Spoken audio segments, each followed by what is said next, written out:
Hello and welcome into Fantasy Focus. My name is Daniel Dopp. Today's show is presented by Geico. Switch to Geico. See all the ways that you could save. It is Wednesday, July 12th, and I am here alone in the studio. This is my John Travolta moment, right? I'm looking around. Where is everybody?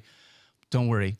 Don't worry. We've got it covered because my best friend Liz Loza is going to join us on the show today. Really excited to be able to have just Liz and I be able to break down a bunch of running back question marks. But first, before we get into all of that, a reminder, the show is every Wednesday right now at 1 p.m. Eastern Time on YouTube, Twitter, Facebook, and the ESPN app. And a reminder, the 2023 fantasy football game is live, so you can go in and start your leagues. You can do mock drafts, start all of your prep. And with that being said, Liz, I want to bring you in here because you and I had like a 90-minute phone call yesterday. We were talking about all the things that we were going to do to prep for this show, a lot of stuff that we are pumped about. But first and foremost, how are things out there in sunny California? Everything is wonderful. The sun is shining. Scott Fishbowl is happening. The only thing that we're lacking is a hologram of me next to you, frankly. That's really what it is. Yeah. In fact, I would actually pass on the hologram and just take the real thing sitting here. I would love to have you in studio across from me. But this is the next best thing as far as I'm concerned. So pumped to be able to have you join us, Liz. We're going to talk about a bunch of running backs. You got a bunch of takes on these guys, and I am pumped to be able to get into it. So let's not waste any time because I found out news before we started the show that we're going to have the Jets on Hard Knocks this year. The New York Football Jets, now that Aaron Rodgers is in town, having had them on the Detroit Lions last year, I was really pumped about it. Are you excited to be able to see Aaron be on Hard Knocks, or is this one where you're like, I can pass. I don't really care about this? Oh, I love it. I love it. Full New York media circus. I want the carnival barker. I want all the popcorn. I think it's going to be fantastic. The question is, how much Aaron Rodgers are we going to get? And I feel like at this stage of his career, he's not holding much back.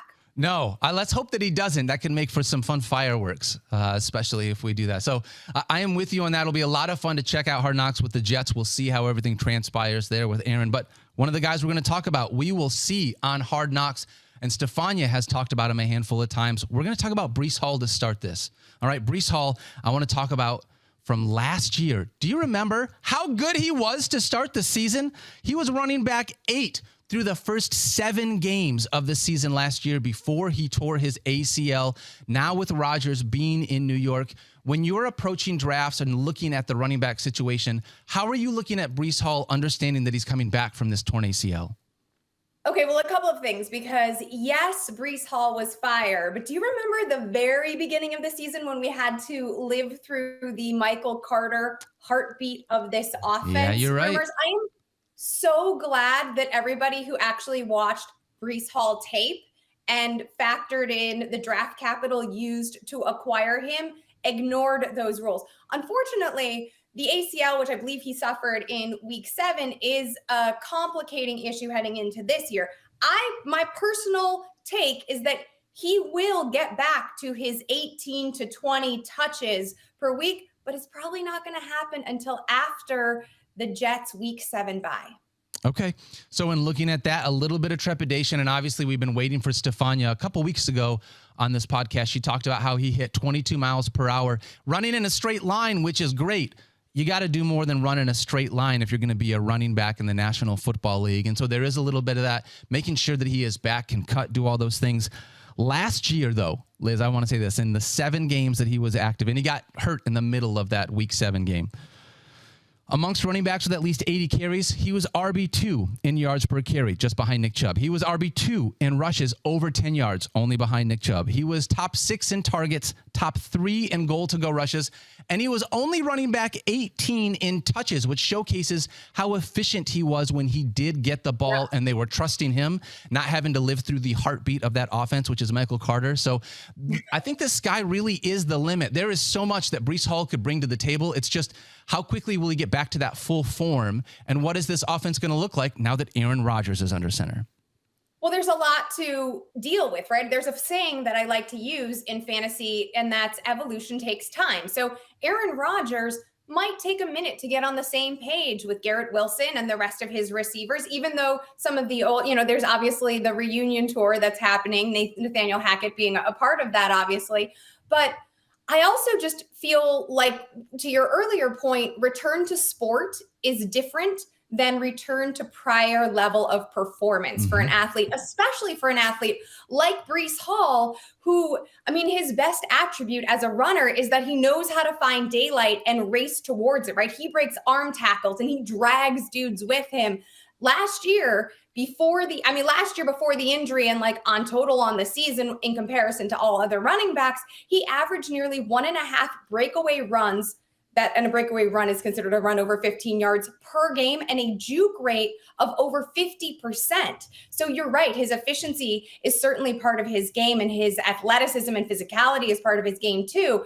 I think probably in terms of volume, he's going to be eased in. Not worth noting. I mean, it is worth noting that early season matchups for the Jets include the Bills, the Chiefs, the Eagles. So those are some tough matchups. And then comes that bye. I think after that bye, both the volume and his recovery level will be able to bounce back. But it's something to consider when you're drafting, because obviously slow starts can ruin an entire season for fantasy managers. Absolutely. And I'm glad you mentioned that about his schedule. Kevin Pulsifer actually just passed me this. And the start of that Jets schedule is tough. Buffalo, Dallas, New England, Kansas City, Denver, Philadelphia, and then a bye. So yeah, if you want to talk about starting off maybe in a tough spot just from a schedule perspective, let alone coming back from injury, it's really that second half of the year and that playoff push where Breece Hall could really be valuable to you. It's just making sure you've got someone to be able to fill in case he does start a little bit slow. Or is he assuming we're correct in this easing into the season strategy, theory, hypothesis, is he someone that you make an immediate trade target? Oh. Why spend the capital if you have someone who has a hot start, and just in the back of your mind as you're drafting, avoid him and then target the Hall manager around week 5 or even week 6 when he knows he's about to go on bye and doesn't have somebody in week 7. Yeah, honestly, that's not a bad idea, Liz. You're thinking, I think you're playing chess right now, and I'm still playing checkers with all of this, but that's what it's all about. You're right. Why use the draft capital if you're like, hey man, this is someone I could target knowing it's going to be a tough start to the season. Maybe I can get him after a couple of down weeks and you'll be able to get him on that upturn towards the second half. I like it, Liz Loza. All right, let's move on and talk about the next running back. J.K. Dobbins checks in as my running back 27. I got a lot of things to say about J.K., but I want to turn it over to you first. When you're approaching this Ravens backfield, specifically J.K. Dobbins, who is unhappy with his current contract situation, how are you approaching J.K.? Well, let me first say that I've been a Dobbins apologist since he was a Buckeye, right? Like, this is one of my favorite players. I was high on him as a rookie, and probably too high on him and stubborn about him over last summer. I think it's important that we discuss Dobbins' injury history because it isn't your typical ACL tear, especially since we just talked about Hall and his recovery period, right? Like, Dobbins sustained a grade 3 ACL tear in 2021, but he also suffered tears to his LCL, hamstring, and meniscus. So his timeline was more complicated than the average 9 to 10 or 9 to 12 months. And it wasn't really until after he had the arthroscopic, quote, cleanup surgery in week 7, which also required 6 weeks of rehab, that he was actually able to rebound. So I think fantasy managers are maybe who were a little burnt, remembering that piece of last season and not the end of last season where he certainly seemed to be back to health and was performing quite well, even without Lamar Jackson under center. He did. And there are some, like, this is one of the things I've talking with Mike Clay about this, right? The talent, the skill we know is there for J.K. Dobbins. He's been uber efficient when he has gotten opportunities since entering the league. He is second with 5.9 yards per carry. That is an elite number. I mean, that's crazy. The problem is he's missed more games than he's played in the NFL. Played his entire 15 games in his rookie year, missed his entire sophomore campaign. Like you just talked about, he missed 8 games last year. He started off the season and then missed a bunch of games in the middle and then came back and closed out strong, right? Well, we had clues that was going to happen, right? Like, again, I admitted that I was stubborn in July, but come August, when you're actually drafting, I hope you're actually drafting in August. Yeah, don't draft before August. Yeah. But I think there were enough clues, and you saw his ADP start to dip. So maybe people thought, well, he's a value here, and obviously I'm pretty sure that didn't ROI. But he did manage an average of 14 carries per contest over the final 5 games of the season, including week 19. And to his efficiency point, he recorded an efficiency metric of 6.55 yards per carry over those 5 contests. And he did that with Tyler Huntley, not Lamar Jackson. Yep. So I feel like, is health an issue? Sure. He was incredibly durable in college. He's had a string of bad luck. I am willing, particularly in this offense, which I think you might feel a little bit differently than I do about, to see that efficiency bounce back. And it's a running back game, right? Like this is one of the most volatile positions, if not the most brutal position in fantasy football. So, you're always taking a risk with a running back. Well, I think I'm not a huge J.K. Dobbins fan this year. And it's not about the talent. It's not about the player. It's just the situation. The team went and they gave Lamar Jackson, for what seems like the first time in his career, legitimate pass catching options. They drafted another first round wide receiver. They brought in Odell Beckham Jr. We expect Mark Andrews to keep getting his. When I look at J.K. Dobbins, there are a few things that stand out to me that just with the situation, I don't love. He's not a pass catcher. He does not catch passes, right? And they gave more opportunities to Lamar Jackson with better pass catchers in this offense now. He has only had 2 games in his entire career with 20 or more fantasy points. Only twice. And he has never had more than 20 touches in a game. Never even reached 20 touches in a game.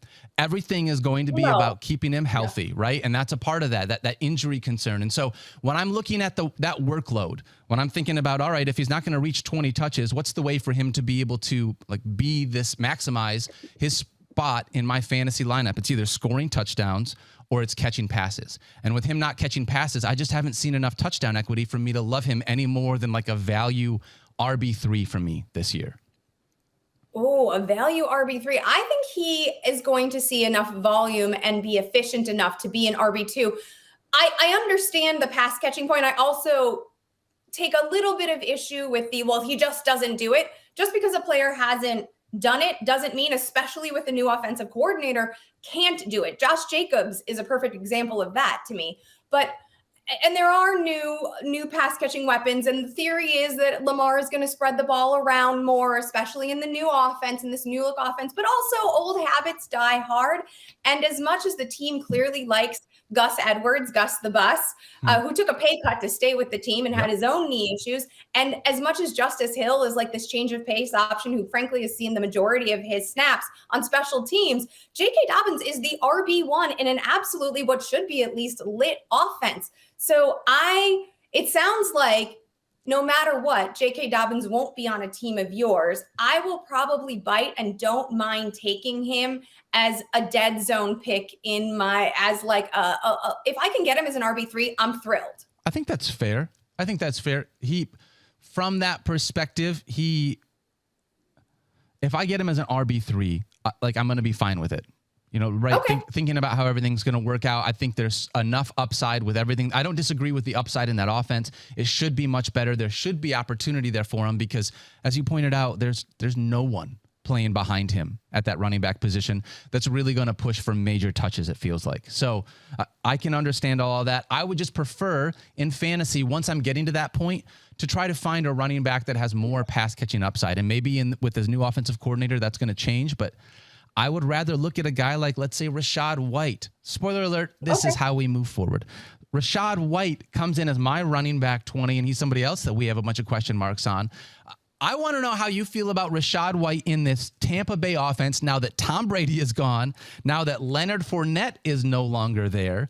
I think that there's good value, but there's also maybe not the greatest situation because the offense can be tough. So I know how I feel about Rachaad White. How do you feel about him?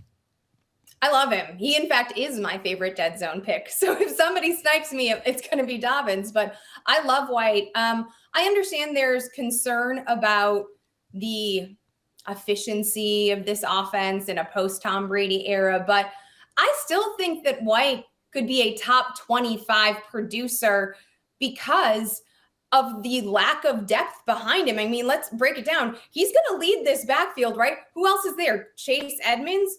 Cool. He has a career best 9.7 carries per game. I'm out on Chase Edmonds. Yep.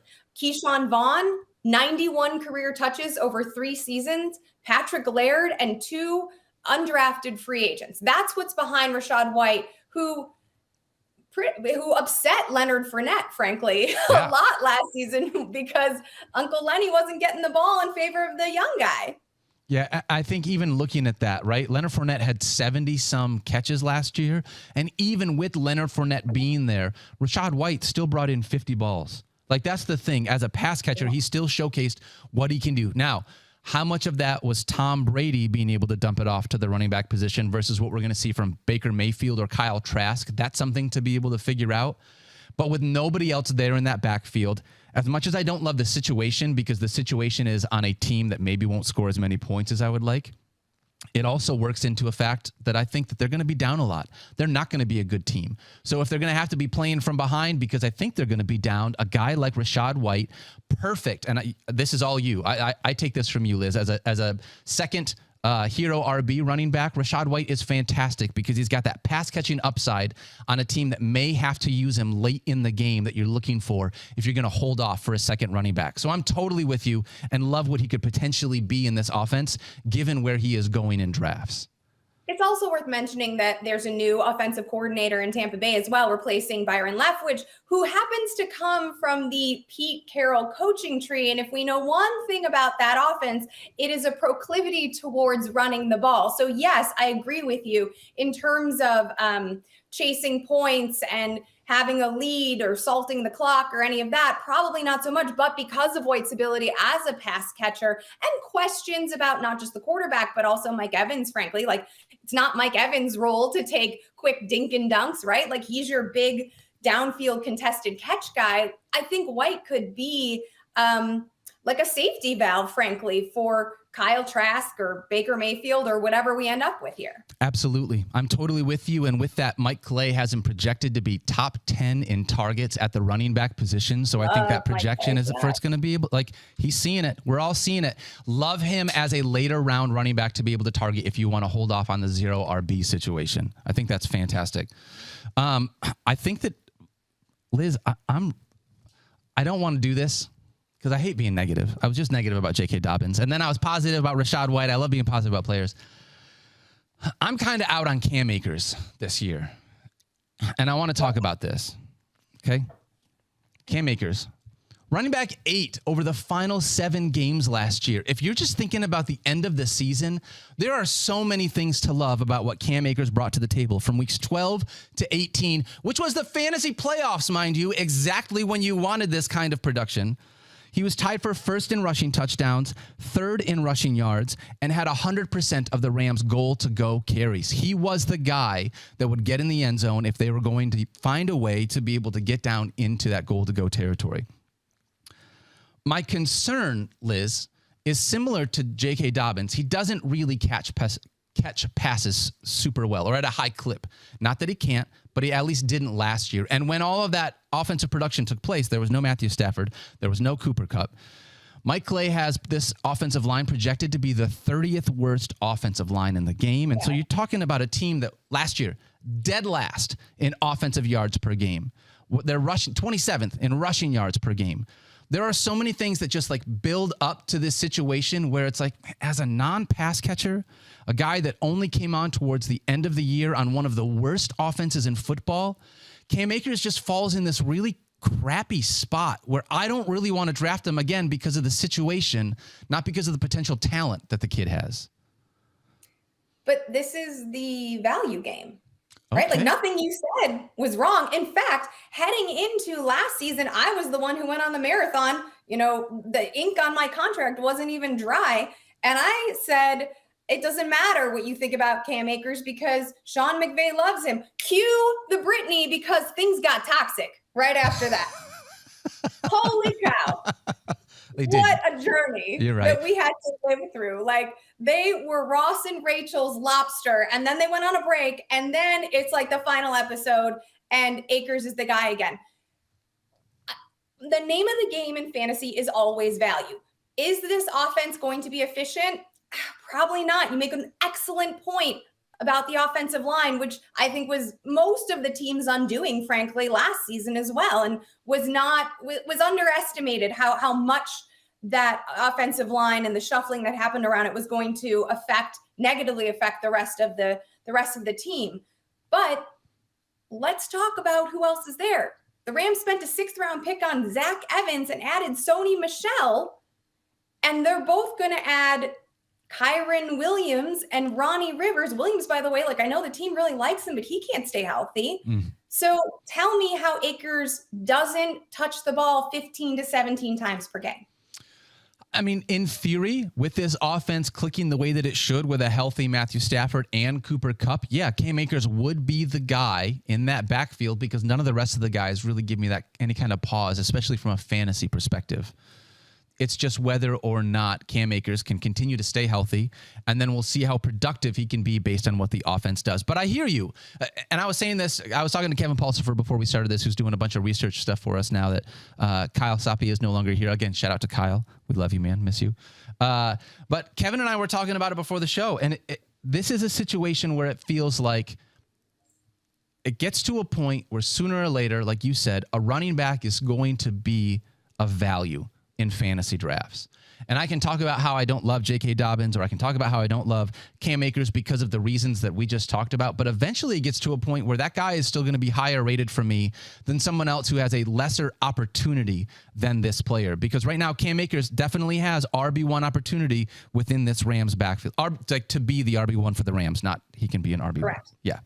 I mean, the quickest takeaway, the cliff notes, is that he's an RB3 for value-minded managers, right? If you are willing to divorce yourself from the baggage that he absolutely comes with and just focus on his volume, which I think, we get emotional as fantasy managers. Of course we do. This is our hobby. It's so much fun. You want to root for players. And so if you're able, though, to stay emotionally neutral and just look at his opportunity and his ADP, and you are following either an anchor RB or zero RB strategy, well, now he becomes a target. Liz, talk to me really quickly about the anchor RB or zero RB strategy, because it's something I know you have championed a bunch, and I love it, especially this year with the way that some of the running backs are falling based on current ADP. So I just want to give you the floor to be able to talk about it. I think it's an awesome build. So robust RB is usually 2 running backs in your first 3 rounds, right? Yep. Anchor RB is you take 1 running back in rounds 1 through 3, but that's it, just 1. You don't double up, you don't get crazy, you don't think, oh my gosh, Nick Chubb is falling to me, I got to do it. Then you wait to take your second RB until, and this is assuming you're in a 12-team league, so do the math if you're in a league smaller than that or bigger. You wait to take your second running back between rounds 5 and 8. And then you take a third running back kind of in the double-digit rounds. That's it. You take 3, you work trades, you work the waiver wire. You know that eventually injuries will start to happen, and you pounce knowing that that is going to be your strategy. So 3 running backs drafted, 1 in the top 3 rounds, 1 in rounds 5 through 8, and then your last one, which is kind of a flyer, kind of like a Ramondre Stevenson of last year in the double-digit rounds. Yeah, I love that. If you took Ramondre Stevenson or a guy like Jamal Williams as that late round guy, oh my gosh, they absolutely paid off for you. And that's what you're trying to find are some of those dart throws in that scenario. So I think this year there's a couple of really good options that you could do if you want to do a hero RB build. We will talk about some of those running backs actually coming up after the break. But first, Liz Loza, take your shot at huge wins with DraftKings Sportsbook. You could win big money with money lines, props, parlays, and more. Right now, new customers can score $150 in bonus bets instantly for betting just $5 on anything. Download the DraftKings Sportsbook app. Use code FFF. That's code FFF. Only at DraftKings Sportsbook. Gambling problem? Call 1-800-GAMBLER. In New York, call 877-8-HOPE-NY or text HOPE-NY. 467-369. In West Virginia, visit www.1800gambler.net in partnership with Hollywood Casino at Charlestown Races. All games regulated by the West Virginia Lottery. Please play responsibly. In Connecticut, help is available for problem gambling. Call 888-789-777 or visit ccpg.org on behalf of Boot Hill Casino and Resort in Kansas.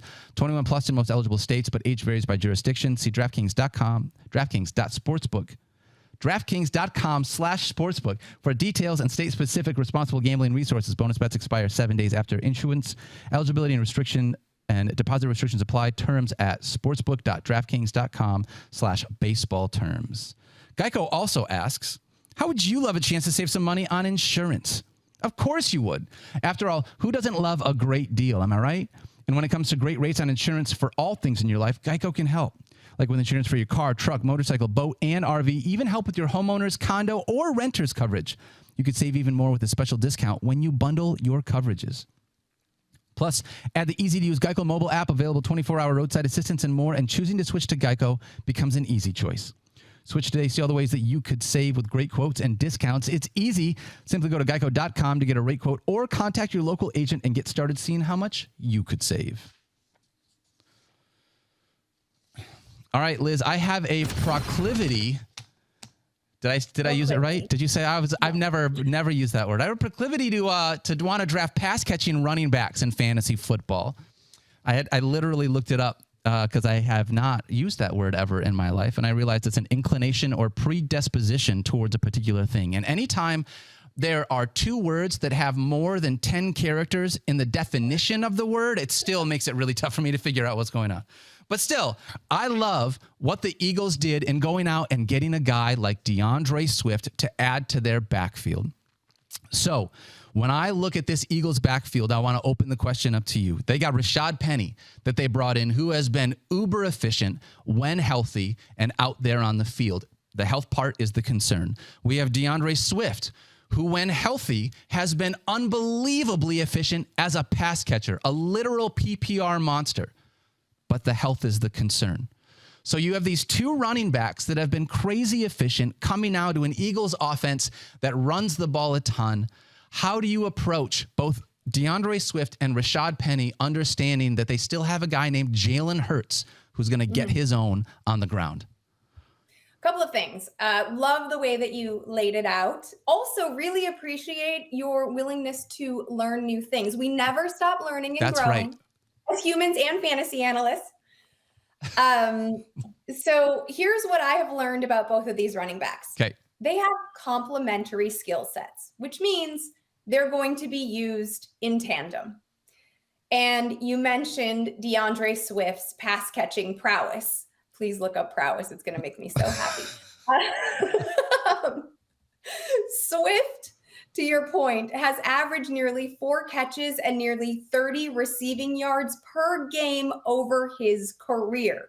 So while Rashaad Penny has a career efficiency of 5.7, I believe, yards per carry and 5.9 in 2022, the advantage for me is going to go to Swift. Also, both of these backs are have some durability issues, but if you're doing the math, DeAndre Swift has 156, I believe, more touches in 3 years than Penny has over 5 seasons. Yeah. So again, advantage to Swift. And not for nothing, here's the part though that Penny gets really interesting.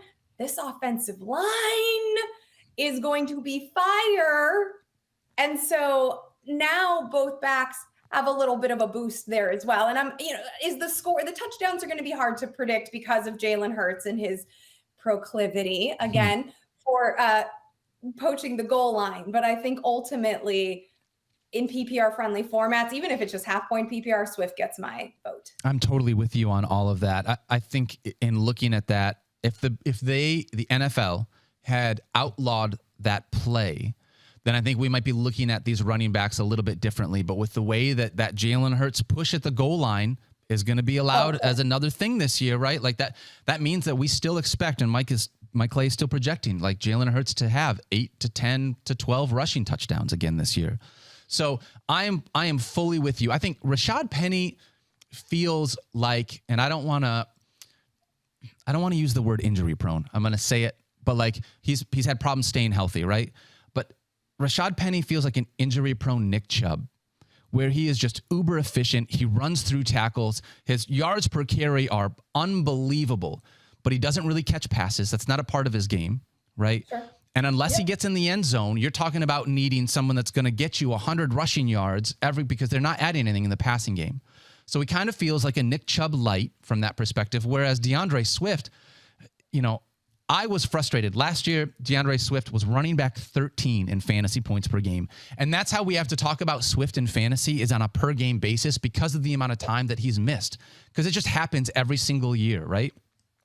Since entering the league, he's top 3 in targets and receiving yards, and he's top 5 in reception. So he is that guy that catches a ton of balls. But he's missed 3 years in every single year of his career.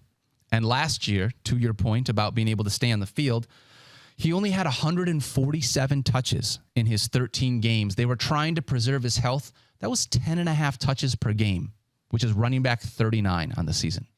So, but now our expectations have been reset. They right? have to because be. last year we see Jamal Williams and we see DeAndre Swift. There's still this hope that DeAndre Swift will be used as maybe not an every down option, but a close to every down option. And now in Philadelphia, we know that's not going to happen. We know when we look at what Rachaad Penny does well, that these two, that Swift is never going to be an 18 touch per game kind of guy. Yep. Now that we have like the level set, I think we can adjust our expectations and see where he's being drafted and know that it's the pass catching. I mean, also it is worth mentioning though that Philadelphia does have 3 excellent pass catchers in their receiving duo and tight end. So I don't know. Here's what I do know: Detroit had DeAndre Swift catch an average of, I believe, 3.4 catches per game, and they didn't even like him. Yeah. So I think he can catch at least 3 per game on average. That's about 50 on the season. Honestly, so if I have a running back who's catching 50 balls, I'm smiling. 50 balls in an offense that is as efficient and as productive as Philadelphia's is. Swift, surprisingly to me, has had at least 5 rushing touchdowns in every single year of his career, in spite of not being a guy that we look at as being like a big rushing touchdown guy. So if you tell me that with his passing game work, he can also give me upwards of 4, 5, 6 plus touchdowns, I'll take that every day of the week. And again, he becomes a value for me because of that pass catching ability in an offense that should score almost more points than any other team in the league. That's just how I... Okay, so real quick, on Penny then, without looking at Mike Clay's projection, over, under 5.5 touchdowns for Rachaad Penny. Under. Rachaad Penny has only topped 3 rushing touchdowns 1 time in his NFL career. So I think... Assuming he stays healthy. Assuming he stays healthy. And again, if the NFL had outlawed that Jalen Hurts play, then I think we would be in a spot where like maybe we would look at this differently. So Mike Clay does project him for 6 touchdowns for what it's worth. Mike just wants to troll me. That's really all that Mike's job is here at ESPN Fantasy, is just to troll me. But with that being said, those are clearly the top 2 running backs. Do you have anything as far as Kenneth Gainwell or Boston Scott? Because they just sort of feel like guys in the backfield that are going to be more NFL useful. They're not going to be anything for us when it comes to fantasy. I mean, they might be useful if and when one of these 2 guys gets hurt. Injured. If they both get injured at the same time, then we'll have another conversation, but they're not being drafted. And so therefore, I don't think we need to entertain it. If I was going to pick one of them between the 2, I would think that, let's say Penny or Swift get hurt. It feels like Kenny Gainwell would be the guy that I would rather have because of both his rushing ability and his pass catching upside over Boston Scott. But we're talking way down the line and hopefully nobody gets hurt, right? Fingers crossed. All right, let's talk about one more serious backfield. Serious backfield, Liz Loza. The best backfield in all of fantasy football last year. Do you know who it was? I believe you're going to talk about your Detroit. My Detroit. I love the way you led into that. My Detroit Lions, that is right, had 2 top 20 running backs last year. 2 top 20 running backs with DeAndre Swift and all of that injury risk that we talked about, as well as Jamal Williams, who scored a metric boatload of touchdowns last year. And so now the Lions used their number 12 overall pick on Jahmyr Gibbs, and they don't care what you think about it because they went out and they got the guy that they wanted to draft. They also brought over your former running back in David Montgomery, and I think David Montgomery is absolutely going to fill in this Jamal Williams role, potentially not as well he's not going to score 17 touchdowns, I don't think, this year, but he's a much better pass catcher than Jamal was. And I think he's still going to be very valuable. Again, someone I really like as a hero RB, like RB2 build, if you want to grab someone late in drafts around that Rachaad White area. When you're looking at this Lions backfield, do you think there's a possibility with a rookie and David Montgomery that they can have 2 top 25 running backs again within fantasy football? Absolutely. 100%. Also worth noting, and I know we mentioned it a couple of months ago during free agency, but the Lions went all in on their defense. You know it better than anyone else. And if their defense, I think if their defense is bolstered, their running game will also be bolstered. There's an opportunity to kind of salt down the clock a little bit here. I am less, I think probably the overall production that Jared Goff saw via the air will regress, assuming that defense ROIs like the team and everybody else is expecting it will.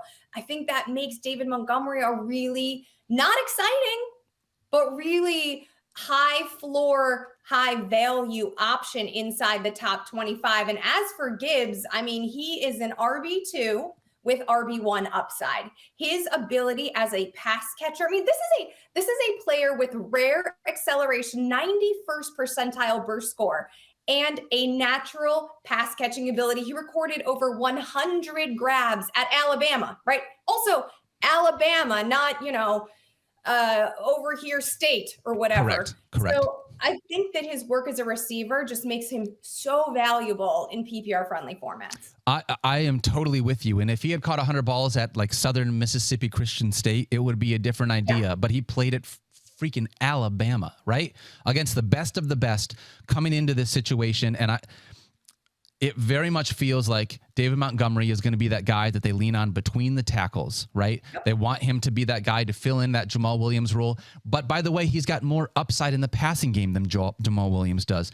That doesn't phase out anything that Jahmyr Gibbs can potentially do in this offense because of the fact that Jahmyr Gibbs is a game breaker. I mean, you look at everything that he did in college, like you talked about, you look at that explosive speed. There was a reason why they wanted to go out and get him. They don't look at him like a running back. And I know that this has like become the cliche thing that people talk about now, but he's an offensive weapon. It's like, forget about the position. We're going to put the ball in this kid's hands and we're going to find a way to manufacture touches for him because of all the things that he can do on the field. And the hype on Jahmyr Gibbs is one of those things. And it's tough for me as a Lions fan because I want to be really excited about this, right? But I do think we have to be careful not to let the hype get out of control because it is still a rookie running back coming in to be able to figure out the pro game. But I agree with everything that you said. If David Montgomery wasn't there, I think we would be looking at a guy that would be a top 12, like pretty easily right off the bat. If it was just Jahmyr Gibbs backfield and not splitting time. So I love this in fantasy, though. I love this among fantasy managers. It's like, I don't know, he's a rookie. Like running back rookies, different story. Wide receivers, where there's detailed route trees to consider. Fine. This is a running back in 2023 that was drafted by the team 12th overall that already had DeAndre Swift, who, by the way, we said was on pace to catch 50 balls at an average of 3 catches per game. That translates to Gibbs. It is so clear what the team, and Campbell likes him. Imagine having a pass-catching running back with first-round draft capital that the head coach who bites kneecaps actually adores. Yeah. What is there not to love? I love being in leagues with these dusty heads who are like, I don't draft any rookie running backs. No, that's too much of a risk for me. Cool. Get in your Buick, take a ride. I'll take the chance. I don't know what a dust head is. Hold on, I'm looking that up real quick. No, come on. Okay, all right. So when I'm thinking about this, though, I think you're right, Liz Loza. I'm totally with you. All I'm saying is sometimes rookie hype, just because it's rookies, we haven't seen it. It's that sexy thing that we don't know yet. We haven't uncovered, like, what is the gem that is Jahmyr Gibbs? And maybe it is exactly what we're thinking, right? I think because of that, sometimes we just get really excited. All I'm saying is, especially for me as a Lions fan, I've got to temper sometimes that expectation to not lean in too much on what this could potentially be, because there is still someone else named David Montgomery, who's a pretty stinking good running back in his own right that he's going to be sharing that backfield with. Sure, he absolutely is, but there is no comparing David Montgomery's upside to Jahmyr Gibbs. Okay, let me ask you this question. Heaven forbid happens. David Montgomery ends up going down, and this is basically Jahmyr Gibbs' backfield. Jahmyr Gibbs, at the end of the year, you're thinking what for Jahmyr Gibbs? Running back 15, running back 12, running back 10? Is he top 10? I mean, I think that Gibbs has top 10 potential. I'm not going to draft him there. No, that's fair. Right. But I think that Gibbs has top 10 potential. I would never imagine a scenario where David Montgomery has anything above like top 23 potential. Okay, so if Jahmyr Gibbs unfortunately gets hurt in this offense and the backfield is just David Montgomery's, you think that he still wouldn't be anything more than a top 25 running back with this room to himself? I think I disagree with you. Maybe he could crawl into like top 22, top 23. But no, I mean, if you look at the way he was utilized, and I'm a Bears fan, right? I just don't think he has that sort of upside in him. I think he is reliable and has a very high floor, and volume has always been the name of the game. I mean, I will say that David Montgomery over the course of his career has really improved versus his rookie season, but I just don't think that he is going to, I don't see him being used as an every down option. Sure. Including on passing downs. That's fair. Okay. And to be fair, Liz, you're used to seeing bad offenses, so I understand it comes with a little bit of that. You know what I mean? Like, I get that. You're not used to watching the Lions, high-powered offense every Sunday. I watch them twice a year. What are you talking about? You do watch it twice a year. That's fair. All right. We're going to talk about our biggest fantasy question marks heading into 2023. That's our running back conversation. And by the way, we're going to be talking about these running backs all off season long. It is July. We have a lot of time left to figure out what's going to happen with these guys, how much their ADP is going to move throughout the offseason as well, going up and down based on what happens in training camp and what we hear from coaches. But all that to say, Liz, I think I love talking to you about running backs. I love listening to all the things that you bring to the table, especially because I am following your hero RB build in our Scott Fishbowl League, which we will talk about in a little bit.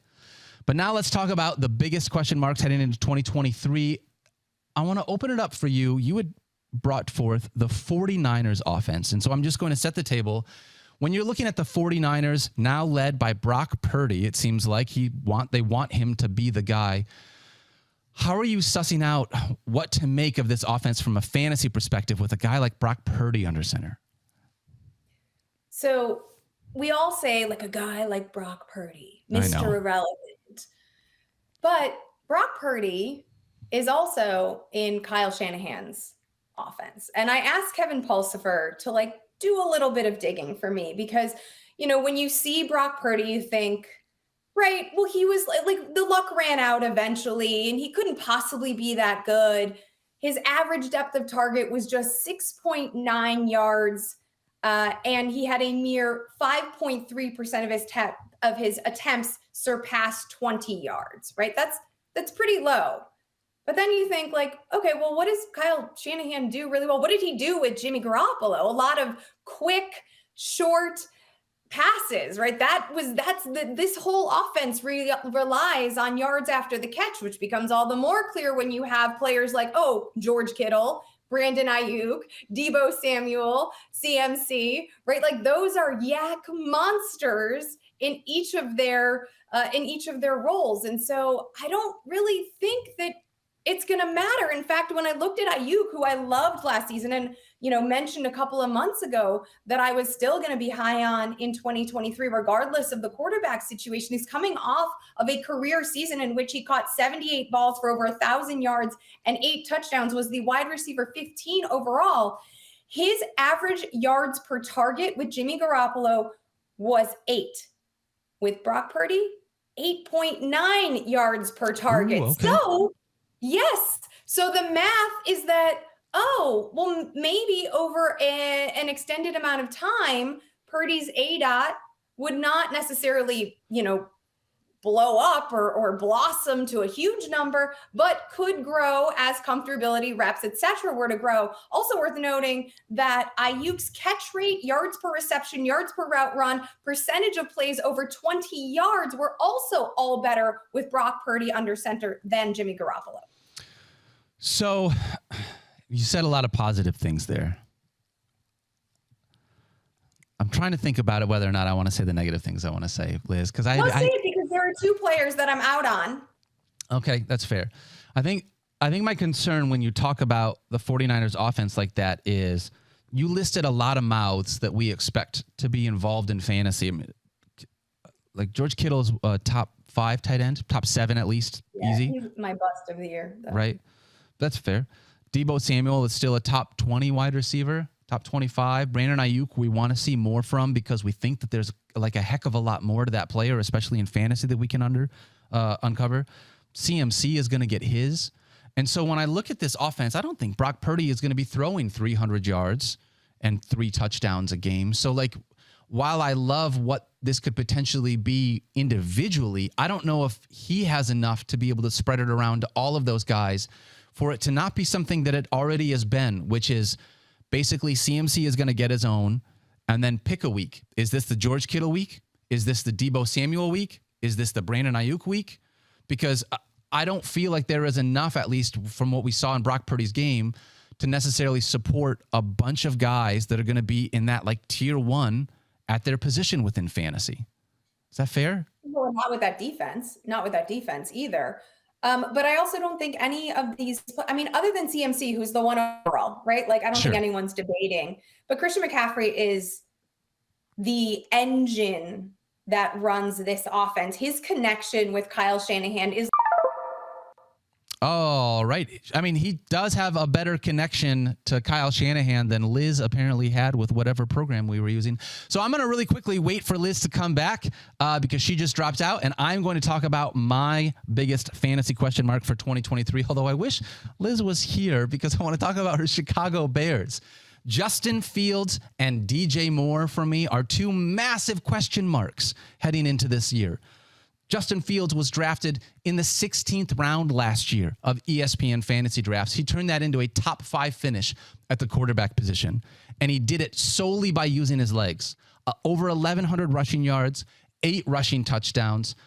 I know the Bears added DJ Moore, and even I have talked about how much that can potentially unlock Justin Fields, because potentially it can. But the question mark is there enough in this passing game where the Bears are going to change the way that they use Justin Fields in order for him to step up and make that bigger step as a passer while still keeping that unbelievably high rushing floor and ceiling? I think in looking at, and I am being told now Liz Loza has returned. Liz, are you back? Is this true? Yeah, I am back. All right. Sorry about that. I promise that we're going to have someone pay the bill so that we don't get cut off next time that this happens. But let's finish out really quickly. 49ers. Do you remember where we had finished? I do. I think CMC is the engine of this offense. There's no denying that. His connection with Kyle Shanahan is legitimately generational. He is going to get his. He is fully unlocked. We are not in Carolina anymore. I'm also, like I said, high on Ayuk, who, by the way, was at camp, and Deebo still wasn't. So Deebo to hit, I think Deebo's probably going to be a bust again. I don't think there's enough volume for him to return to his 2021 splendor or glory. George Kittle also concerns me, but if I am investing in this offense, I'm less worried about it being Brock Purdy or somebody else. I have faith in Kyle Shanahan, and I have faith in CMC. And I do think Ayuk will have his like bummer weeks, but as a wide receiver too, then I am happy with that value. So in thinking about it really quickly, I think I'm with you now. I'm looking at the ADP for 49ers. And mind you, again, it's July. This ADP is going to change a bunch as we get into actual draft season, right? But if I'm picking a 49er, it's either CMC in the top half of my first round, or I am bypassing Deebo and George Kittle altogether and waiting for Brandon Ayuk, who I can get in the 10th round of fantasy drafts. Fantastic. And if I can get him as wide receiver 34, I think the upside that you're talking about is way higher than wide receiver 34. And if he doesn't pan out, it's a 10th round pick and somebody that is not going to crush me or ruin my league because of where I spent that draft capital, right? So fully with you on all of that. I had led into my biggest fantasy question mark, which was wanting to talk about your Chicago Bears and Justin Fields. We talked about how good he was last year. Here's the thing. No team threw the ball less than the Chicago Bears last year. No team in the NFL. In spite of that, he was quarterback 6 in off-target percentage. And you don't want to know the 5 quarterbacks that were in front of him because they weren't good names. It was bad. So when I look at DJ Moore coming over to this offense, I think DJ Moore is going to do more for Justin Fields, being able to give him a better passer upside, because Justin Fields' legs aren't going to go anywhere. He's going to keep being the athlete that he was. I don't think Fields is going to offer or reciprocate that same kind of fantasy value for DJ Moore, in spite of the fact that I think that Moore can be a legitimate wide receiver 1, a guy that could be a top 12 wide receiver if he had true QB1 passing game quarterback play. I just think that this is a spot where Justin Fields is going to benefit more from DJ Moore than DJ Moore benefits from Justin Fields. I would ask you to, I hear you on that. And there is certainly, I think your ability to be in on DJ Moore is reliant on your ability to believe that Justin Fields can take a step forward in his as a passer. Similarly, because last year I coined the phrase baby Jalen Hurts. I don't know if he's going to take a step that forward because there's efficiency issues within the offense. And there are certainly there's talent issues at skill position players. So I'm not sure that the leap will be that grand. But, Fields' pass attempts per game jumped from 19.4 per week from weeks 1 to 7 to 22.8 over the last 8 games of the season. So there was an opportunity and there was more volume sent his way. I also feel like as it relates to DJ Moore, this is a player who has gone over 100 targets for 4 straight seasons and also cleared 1,000 yards in 3 of his last 4 campaigns. And he did that work with, hold on, this list of names is incredible. Kyle Allen, Teddy Bridgewater, Sam Darnold, Baker Mayfield, PJ Walker. No, thank you. I think Justin Fields better than all those guys. He absolutely is, right? And that's where when we talk about the potential, there is a potential for DJ Moore to really benefit from Justin Fields taking the next step as a passer. And Justin Fields can take the next step as a passer because he has someone like DJ Moore, right? It's just how much of that is going to happen this year versus potentially the next 2 or 3 years. Because Jalen Hurts, by the way, had A.J. Brown, he had Devonta Smith, he had Dallas Goedert. The offense around him was just way more explosive than what Chicago's is. So it's going to be a bigger uphill battle. Same with, I made the comparison to Josh Allen, where if he can get, become a better passer, he can go into that Jalen Hurts, Josh Allen category as a fantasy quarterback. I'm not saying NFL, he's going to be the same guy, but from fantasy points on the field, he could reach that, I think, if you get into that spot. So I don't know. It's a tough one because I think I really love Justin Fields. I'm excited to see him hopefully take the next step as a passer because he was so fun to watch last year. The Bears just don't have a ton of pass catchers that I'm super thrilled with. Cole Kmet was their highest scoring fantasy pass catcher last year as a tight end. That's not how you get it done. Darnell Mooney did not do a whole lot for me. Chase Claypool feels like a disaster.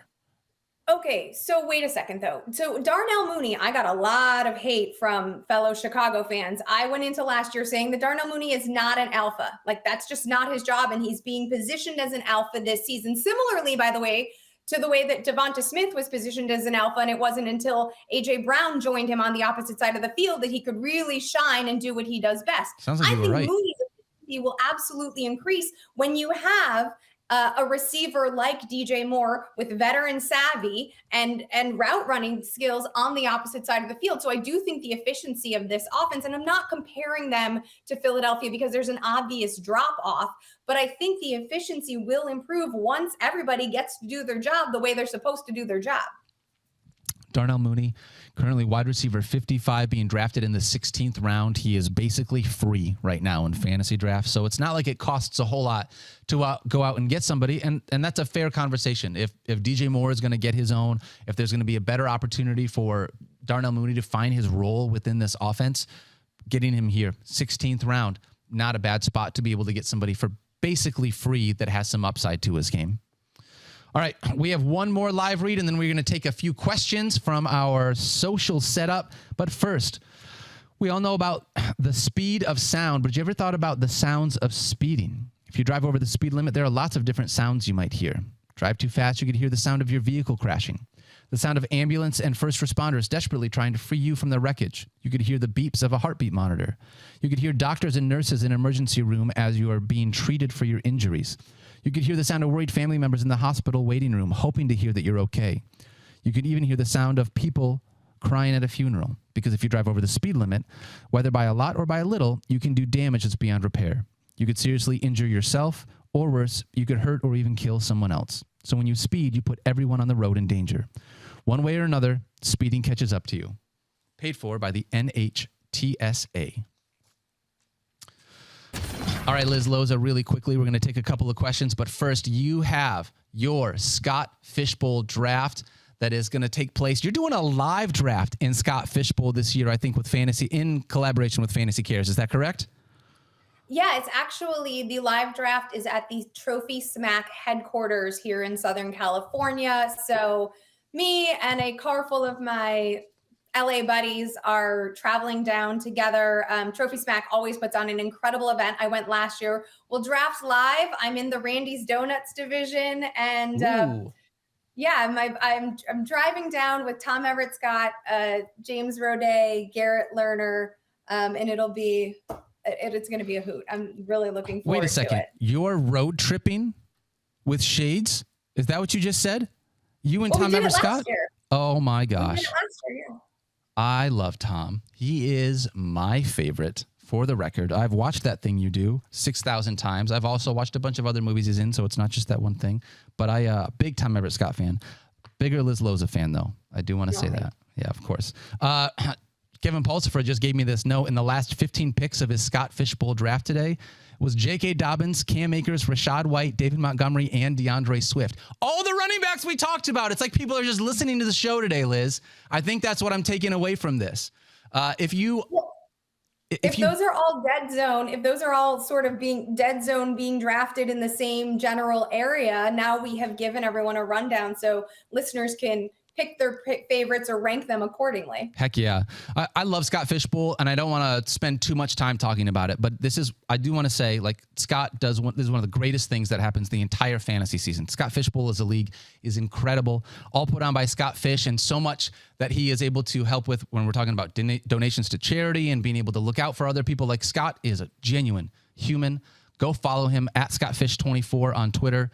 I'm sure he's on other things like Threads and whatnot. I just don't know what his handles are, but go find Scott Fish. You can find him, I'm sure. And I want to say this.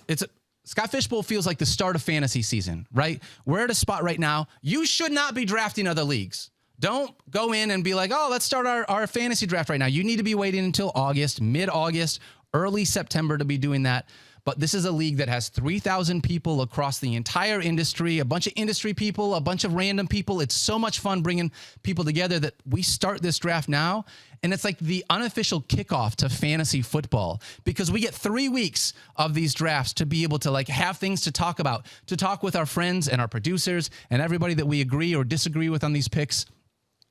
And it really leads us into the fantasy season. We're waiting for training camp, and it just gives us something to be able to focus on. So shout out to Scott and everything that he does, Fantasy Cares, and all the things that they also help contribute to this unbelievable cause that Scott puts on every year. So with that being said, I want to take a couple of questions we have for social media.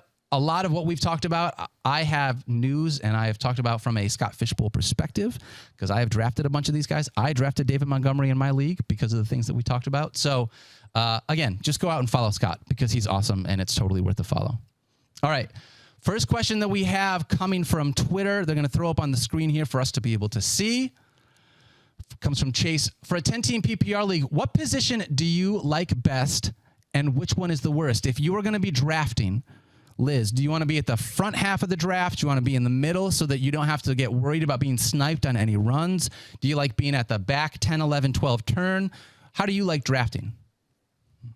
I generally like to be in a 10-team league at the 10th spot. I know that statistically the first overall pick is usually the best, and maybe I'm having too much recency bias about Jonathan Taylor as the consensus 101 last year, but I like to be the last pick so that I can double up. Also, I don't have much patience, and I don't like, having to wait in the middle.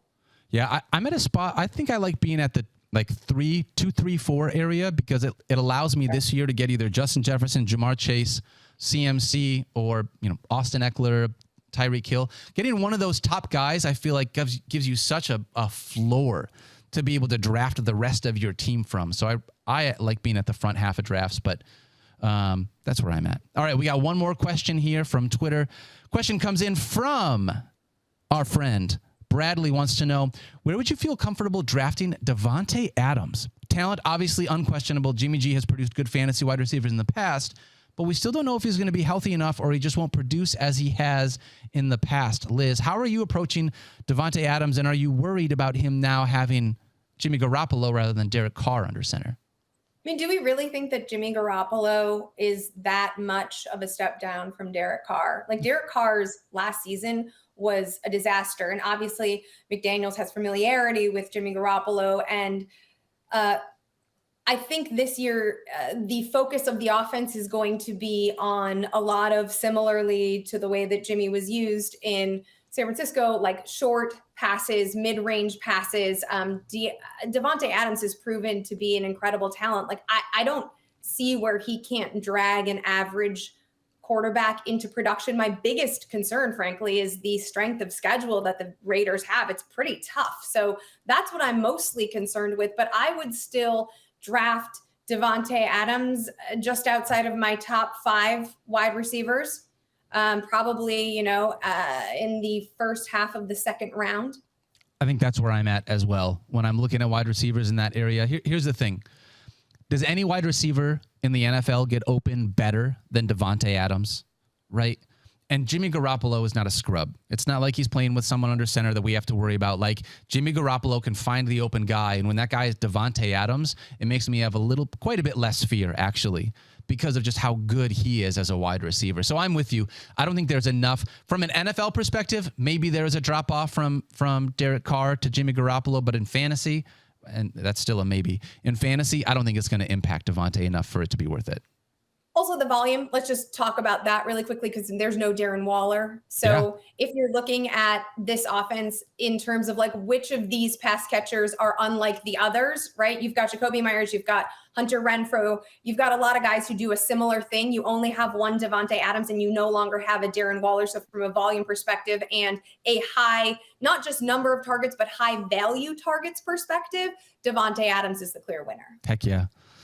Liz, I love doing this show with you. Thank you so much for taking time out of your Wednesday to come and hang out with me. I know you don't have a proclivity for things like this, but I think we should make it one. I don't know. Does that count?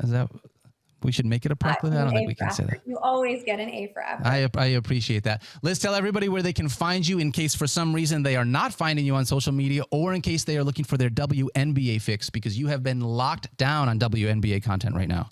Yes, the WNBA All-Star Game /break for fantasy is this week, but I just wrote a Risers and Fallers column that went live on the website today. So please check that out. WNBA is so much fun. By the way, if you live in a town or a city that has a WNBA team, go take your family. I took my littles at the end of June to a Sparks game, and my son, who is spoiled and has been to Lakers games, Clippers games, Rams games, big smile on his face, plays baseball, loves sports, said that was his favorite live sports experience of his life. So please go see WNBA games. They are so family friendly and the vibe is absolutely lit. It's a great option for families. But you can follow me on social at LizLoza _FF. I haven't done the Threads thing because I was on vacation, so I guess that's going to come next. Going to have to come next. Yeah, that's fair. Yeah. We're all getting there right now. You can follow me on Twitter at Daniel Dopp. I am on Instagram and Threads at Something to Break. I've been doing a big deep dive. If you do not follow me on social media, I'm 75-day countdown until the start of the season. I am running through Mike Clay's highest projected players. So please follow me there if you want to see me talk about a single player every day until we get to the start of the season. It's been a lot of fun. I've really enjoyed it. All right, with all that being said, don't forget to love each other. Please take care of yourself. You've earned that right. We love you so much. For Liz, my name is Daniel, and everyone else behind the scenes, can't wait to see you guys next Wednesday. See ya.